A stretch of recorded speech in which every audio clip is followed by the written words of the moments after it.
Hey everyone, it's your boy B3 back with another kicking vlog style. Today we are actually talking about more Godzilla Gucci. Before King of the Monsters came out, I talked about spoilery toys. So I figured, why the hell not do that again with Godzilla vs. Kong, since I did it for King of the Monsters. But Godzilla vs. Kong had spoilers come out a while ago, a first batch. And then there was a second batch, but the second batch isn't really anything new. It's just close-ups of stuff and some packaging and names. So if you don't want any spoilers for Godzilla King of the Monsters, just click away. Like, you're done with this video at this point. If you don't want not Godzilla King of the Monsters, Godzilla vs. Kong 2020. If you don't want spoilers for the upcoming Godzilla vs. Kong, you should click away right now, because that's what you're about to get. So, we're gonna look at some toys, and a big gimmick on the toys is gore. Like battle damage. Like, you remember those Jurassic Park toys back in the day? They'd have the battle damage on the side. You could remove the little piece. There was even a Godzilla 98 toy that was like that. I actually have it, a baby Godzilla, where you could remove a piece and you could see its ribs and some flesh and stuff. Apparently they're bringing that back. I don't think that's a spoiler for the film, because Kong has it, the Skullcrawler has it, Godzilla has it, and then another kaiju that we're going to talk about in a sec has it. So I think that gore thing is just a toy gimmick for some playability. I don't think it is actually anything crazy. But collectors, be sure to keep up with the piece that connects to the kaiju, because in a few years there are going to be a bunch of these toys missing the connecting piece that covers up the gore, and ones with the covered up piece will be worth more, obviously, because everyone will have lost that piece. Just like I lost all the pieces for my Jurassic Park dinosaurs, and just like how I lost the piece for my baby Godzilla. And once again, all of these were things we've seen before. We're just seeing them up close and with packaging now. Because, like, the last batch of spoilers, the big thing was Mechagodzilla and his weird crane arms. He was the big spoiler, because they didn't have to announce his copyright acquisition for Godzilla vs. Kong, because they announced it for Ready Player One, because both are Warner Brothers. So they announced the copyright acquisition for Ready Player One, and then they didn't have to announce it for Godzilla vs. Kong, which effectively kept Mechagodzilla hidden.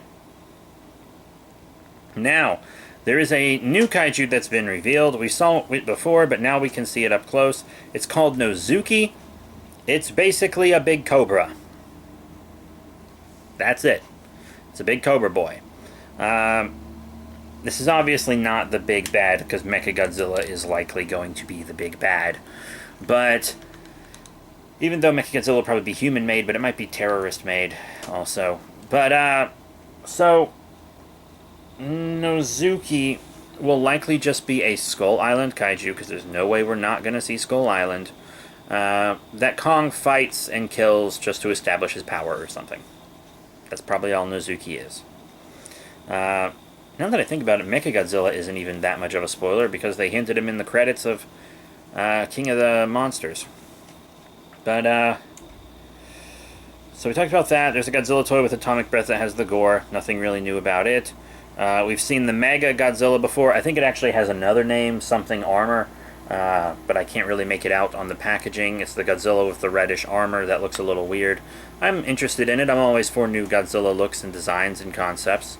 I mean, when your franchise has been around for nearly 70 years, you know, you gotta mix it up some. You gotta give us new stuff. So that's pretty cool. Really excited for the Skullcrawler toy. Really, really excited for the Skullcrawler and for the Kong toy. Not that I don't love my Playmates Kong. I actually just put him on the shelf over there. Because I was messing around with him earlier. But this Kong actually comes with an accessory, and it's not one that even surprised me, to be completely honest. Didn't surprise me at all. An axe. Kong comes with a big axe, and that doesn't surprise me. It's not even unprecedented, because at the end of Kong Skull Island, Kong enters the Stone Age. He picks up the propeller of the chain, and he uses it to help him kill the large mother Skullcrawler.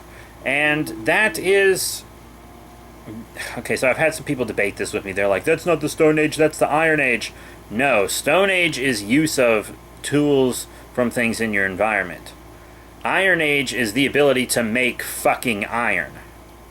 You have to make the iron to enter the Iron Age. Kong didn't. Kong's not working over a blacksmith's forge. But he has this axe, and I was like, good. I expected it, and I actually wanted it. One of the things I wanted to see in this movie was Kong using weapons, and that's basically confirmed, so my wish totally came true. Which is awesome. Because he needs as much as you can give him to make him more than just a big gorilla.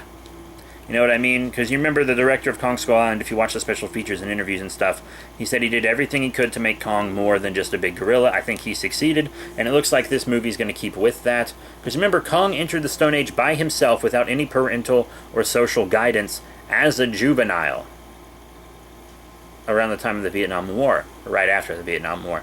So this is an adult Kong that's just figured out tools since then, and I think that's really cool, because we have apes in our world right now that are not only using tools, but also domesticating animals. Have you read about that species of monkey that domesticates wolves?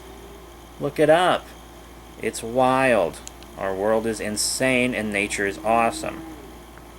But it looks like we're going to have a decently articulated Godzilla, Skullcrawler, Kong, and the Zuki, and then we're going to have a big Kong figure and like a big armored Godzilla, and we're going to have some Mechagodzilla stuff.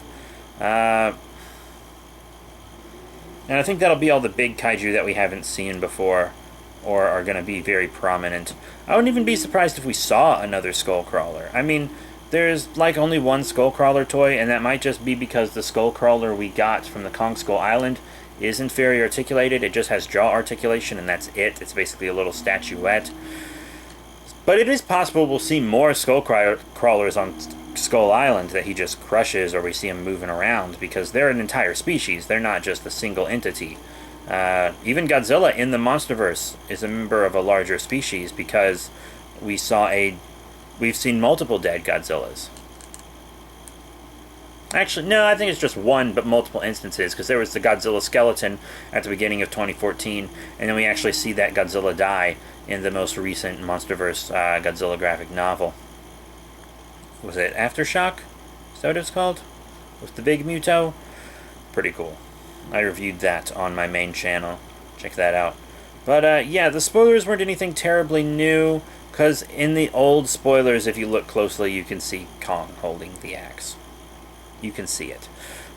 Check that out if you've seen those. Yeah, both times, though, I was trying to avoid the spoilers, and I just didn't. But even if I would have not seen the images, Mechagodzilla would have still been spoiled for me. But I also expected Mechagodzilla for this movie. I expected either Mechagodzilla or Mecha King Ghidorah. I was like, we're gonna get a mecha, and those are the two big mechas. But Mechagodzilla was always the most likely, because he's the most well-known, and one of Toho's big five. So really, any Godzilla series like this with multiple film installments in the same continuity needs a Mechagodzilla, needs a Mothra, needs a Rodan, and needs a Ghidorah. In my opinion, they also need an Anguirus, but that's probably not going to happen. Anguirus is just straight up not going to appear in the Monsterverse. So, that's all I really have to say about the spoilers. None of them really surprised me. I was surprised. The thing I was surprised by most was the articulation, to be completely honest. That the figures look well articulated. And they look like they'll be fun kids' toys and fun collectibles. That's all I can ask. So that's it. Thank you all very much for your support, and I'll see you all next time. I'm actually going to continue watching King of the Monsters 2019 right now, and I'll see you all next time when I talk about how movie theaters are already dead.